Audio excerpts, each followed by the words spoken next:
take this opportunity to thank my professor for guiding me throughout this course. This presentation is for my final project for this course.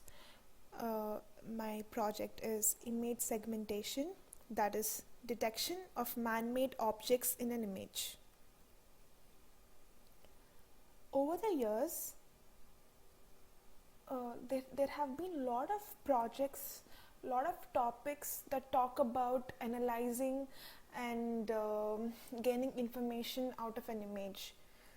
Image segmentation has been a very important step that tries to understand an image quantitatively as well as analyzes it. My aim through this project is to detect natural, that is man-made objects from a natural background, and this creates the necessity to identify and understand the qualities and differences between natural as well as artificial images. As I have said before, my project conducts a study by building an algorithm that can detect man-made objects out of a natural image. And this algorithm that I have written is relatively easy, and by easy I mean that there is not too much computation and it is less complex and there is no overhead at all. And to do this, I have started by studying the existing techniques and studying basic features and studying projects that have helped identifying man-made objects from natural images through a number of different techniques. In my project proposal, I have stated the same, and I have spoken about 3 different methods that are used to identify man-made objects in natural images. The first method is point and line detection. This method basically talks about a differentiating line or a discriminating line between 2 different images. These images can be artificial, or they can be natural, or they can be or one can be artificial and the other can be natural. However, this is not a very reliable method because there is a lot of ambiguity in it. It doesn't tell us that this image is natural and that this image is artificial. It only tells us that there is a difference. So it is not very wise to rely on this method and use it for our purpose. And the second method is texture or color. This method assumes that artificial images and natural images have different textures or that they have different colors, but this assumption is wrong because in today's world, artificial images that are artificial things that are manufactured are similar or have the texture of a natural image or the natural background. So this is not very reliable and it does not suit our purpose. So the third method is based upon uniformity, and this is what I have used in my algorithm. This is what I have used for my project. This method uses the underlying basis that artificial images have more uniformity in them, that is they are less complex, whereas natural images such as grass, water, trees, they are very complex things. They are not uniform at all in every aspect.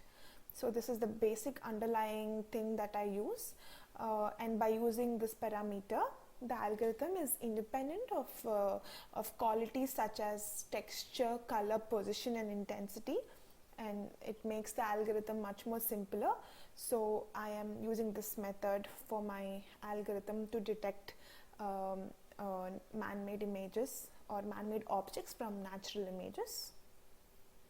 This slide shows the methodology I have followed in my project. The first step talks about the pre-processing step. that is this is something that I have added. I have used a Sobel filter. I can use other filters as well. There are many filters available, but I have used this because it has a number of advantages. I shall talk about these in the later slides. What the Sobel filter does is it detects edges. It is an edge detection filter. It is used to detect the edge of man-made object in the natural image, and the next step is to stipulate the position of the man-made object in the natural image by detecting the gray levels of the edge enhanced image.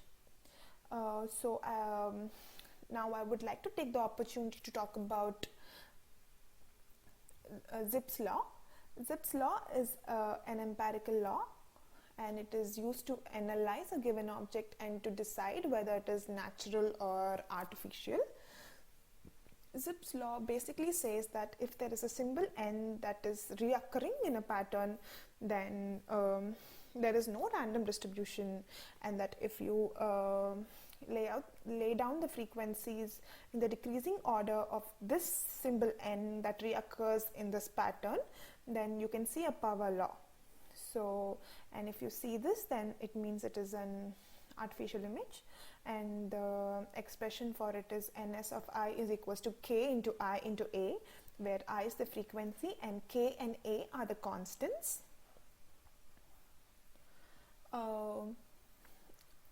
So Zipf's law is basically used to decide whether an object that is being focused or that is being processed is natural or not. And there's another law called the power law. It generally characterizes the nature of the natural systems.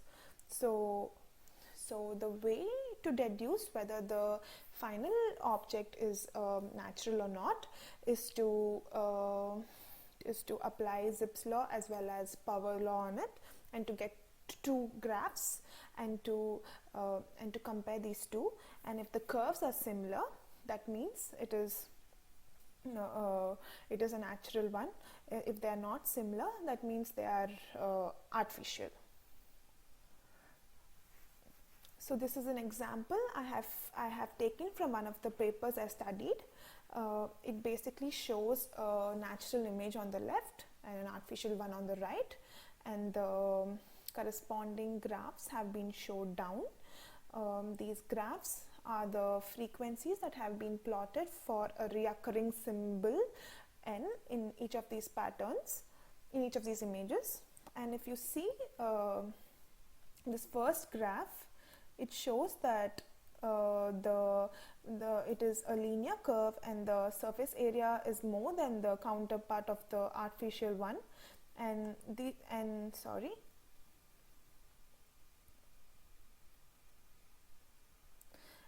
this shows decreasing frequencies, which shows that this is an artificial image. Now I've spoken about the first two process parts of my methodology. The third one talks about the number of frames. Basically, the algorithm cannot work on the entire image. The image is broken down into a number of frames. This is flexible. I have chosen 12, but this can be changed. And now Zipf's law works on each of these frames. And the fourth step is that these frames, with the help of mesh, are sorted onto a three-dimensional curve. This curve corresponds to the size and the position of the original image. If there is evidence, then it is compared to see whether there is evidence. So if there is no evidence, then it is no artificial objects. If there's evidence, then the object is detected. Much of my work has been taken, or I have mostly referred to, by Karen, Marcus and Vincent on detection of man-made objects in an image, and even the principle of Zipf's law has been obtained from this paper. However, I have made significant changes, and one such change I made is I added the Sobel filter. The Sobel filter was chosen because because it has a number of advantages over other filters such as Huffman filter and other filters that are there to detect edges, because other filters, they kind of eat up all the necessary information and they leave no space for Zipf's law to act upon, whereas Sobel filter detects edges neatly, and it also leaves room for Zipf's law to act on the patterns, to act on the frames and to give the patterns. So I have chosen this, and also I have grabbed the frequencies over which maximum filtering work has been done, and this has increased the efficiency of the algorithm, as I will show you in the next steps of my presentation. Now if you can see, there is a jacket lying on the ground, on the grass, and in this image I show that I am detecting the man-made object from the natural background. This shows that my aim has been achieved. And now I shall explain the algorithm and show you the results.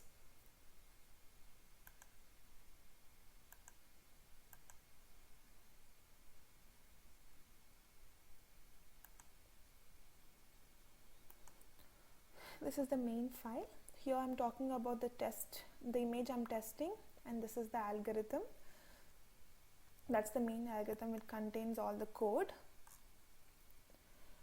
I've used a lot of helper functions, as if you notice. This is just to simplify and identify different parts of the code. Here I'm converting the image into a two-dimensional one so that the Sobel filter can act on it easily. This is the code for the Sobel filter. Here I'm declaring the threshold and so that I can process over the frequencies. Here I'm declaring the number of frames as 12, and here I'm using meshes to sort out these patterns onto a three-dimensional curve. Here I'm comparing it with the original image, and if there's a match, then it is highlighted. These are the helper functions. This piece of code is used to find the frame. This piece of code is used to see whether there's a match and whether it can be highlighted. This is the code for the Sobel filter, and this is the uniform pixels code to test uniformity. Now I shall run it and see.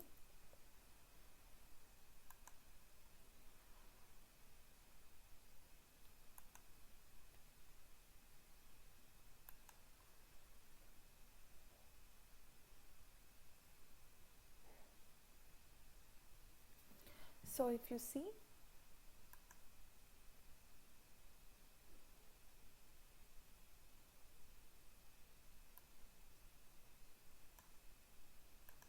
here the red spots are not very visible, they are very low, but it detects the artificial object from the natural background.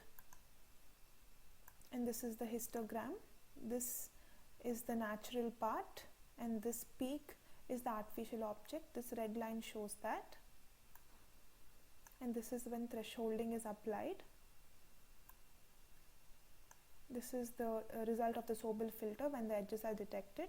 You can see that there are a lot of edges outside the man-made object, which are later nullified by the Zipf's law.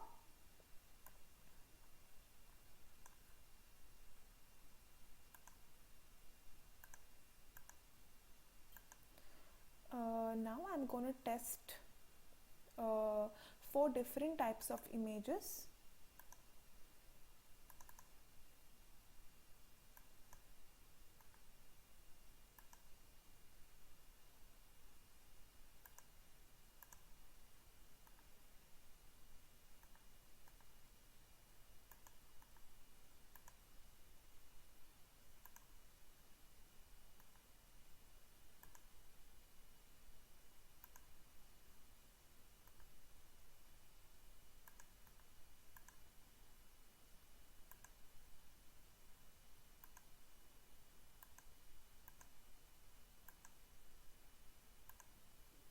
So this one is the image where the color of the artificial object and the natural object matches in certain places. This image is the low resolution image. This image is when there is less lightning, and this image is that of a blurry one. So I'm going to test all these images using my filter.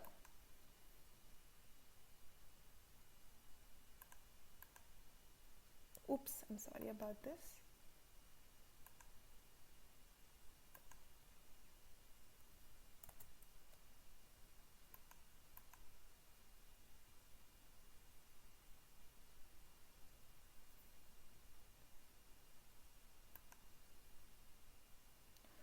So here is a problem.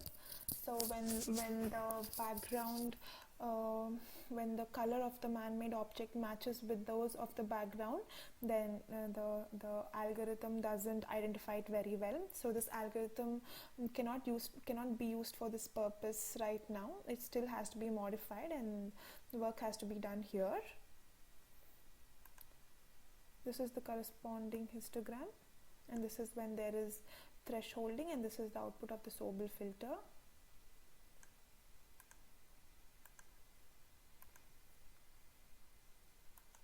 Now let's test the low resolution image.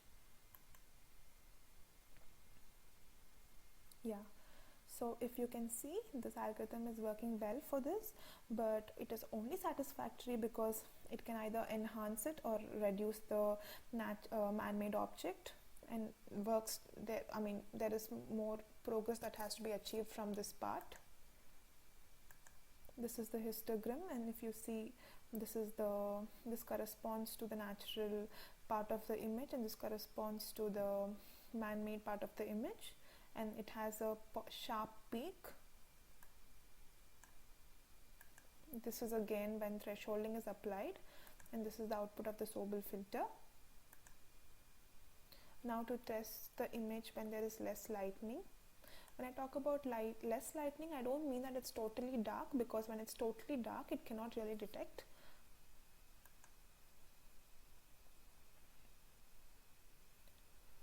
So when there is less lightning, this algorithm is not working as properly as it should. So there is work to be done here.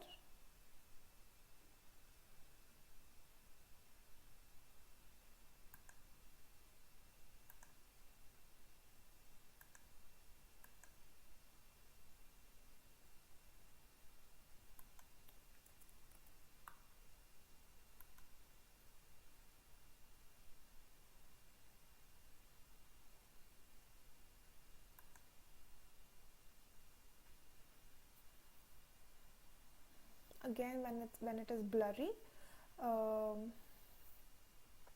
if you see from the histogram, this red line indicates that it has been detected, and that the man-made, and that this is the position of the man-made object in the natural image. So this algorithm is working pretty well.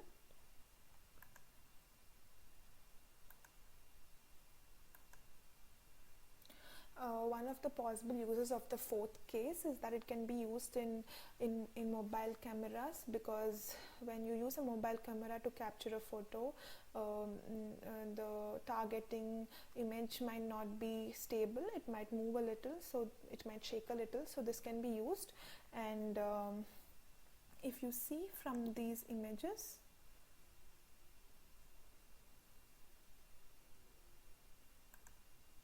it is not exactly the same of the original one, but it is almost similar. So this can be used with good results in mobile cameras.